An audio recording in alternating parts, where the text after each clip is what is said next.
উফ! কি যে টেস্টি এই ভর্তার রেসিপিটা না একবার যদি খান বারবার বানিয়ে খেতে আপনার ইচ্ছা করবে। আর পরিবারের মানুষ তো অবশ্যই আপনার কাছে বারবার এটা বানানোর জন্য আবদার করবে। যাই হোক এখানে আমি কতগুলো রসুন নিয়েছি আর রসুনগুলো কিন্তু আমি মাংস রান্নায় দিয়েছিলাম। তো অনেকগুলো রসুন দিয়েছিলাম পরিমাণে আর আমি ভর্তা বানাবো জন্যই কিন্তু একটু পরিমাণে বেশি দিয়েছিলাম। তারপর আমি ভাবলাম যে ভর্তাটা বানিয়েই ফেলি।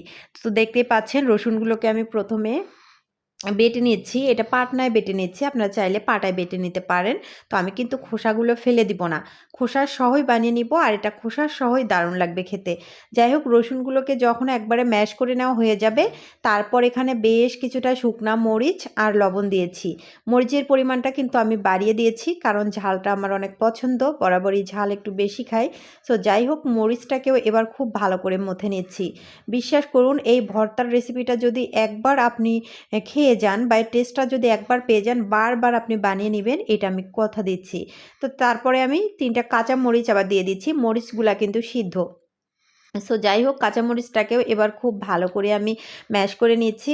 শুকনা মরিচ, কাঁচামরিচ, লবণ খুব ভালো করে ম্যাশ করে নেওয়া হয়ে গেলে এখানে আমি দিয়ে দিব মাংস। যে মাংসর মাঝে আমি রসুনগুলো অ্যাড করেছিলাম সেখান থেকে ১ পিস মাংস ছিল, সেই মাংসটাও আমি দিয়ে দিচ্ছি। তাতে করে না ভর্তার টেস্টটা আরও দ্বিগুণ বেড়ে যায়। সো যাই হোক এবার মাংসটাকে আমি দিয়ে দিচ্ছি আর হাড়টা ফেলে দিব। তো মাংসটাকে দেওয়ার পর আবারও মাংসটাকেও খুব ভালো করে ম্যাশ করে নিচ্ছি। তো এই মাংসর মিশ্রণে আর রসুনের মিশ্রণে যে ভর্তার একটা ফ্লেভার না জাস্ট অসাধারণ। তো যাই হোক মাংসটাকেও খুব ভালো করে ম্যাশ করে নেওয়া হয়ে গেল। এখন আমি এখানে দিয়ে দিব পেঁয়াজ। পেঁয়াজটাকে আমি ভেজে নিয়েছি। আমি কাঁচা পেঁয়াজ দেইনি। দেখতে পাচ্ছেন ভেজে যখন পেঁয়াজের কাঁচা ফ্লেভারটা চলে গিয়ে সুন্দর একটা ফ্লেভার আসে, ঠিক সে পর্যায়ে পেঁয়াজটা নেমে নিয়েছি। আপনারাও কিন্তু এভাবে দিবেন। তাতে করে হবে কি ফ্লেভারটাও ভালো আসবে আর ভর্তাটা কিন্তু দীর্ঘক্ষণ সংরক্ষণ করে খেতে পারবেন। কাঁচা পেঁয়াজ দিয়ে যদি বানিয়ে নেন না একটু তাড়াতাড়িতেই কিন্তু খেয়ে নেওয়া লাগে, তবে বানিয়ে নিতে পারবেন। সো যাই হোক এবার সব কিছু খুব ভালো করে নেড়েচেড়ে মিক্সড করে নিচ্ছি। মিক্সড করে নেওয়া হয়ে গেলে দিয়ে দিচ্ছি বেশ খানিক সরিষার তেল। সরিষার তেলটা দেওয়ার পর আবারও খুব ভালো করে মেখে নিচ্ছি। মেখে নেওয়ার পর এখানে আমি কিছুটা ধনিয়া পাতা অ্যাড করব। এখন বলি রেসিপিটা যদি ভালো লাগে তাহলে অবশ্যই আমার ইউটিউব, ফেসবুক যেখান থেকেই দেখেন না কেন চ্যানেলটিকে সাবস্ক্রাইব করে আমার সাথে যুক্ত হয়ে যাবেন।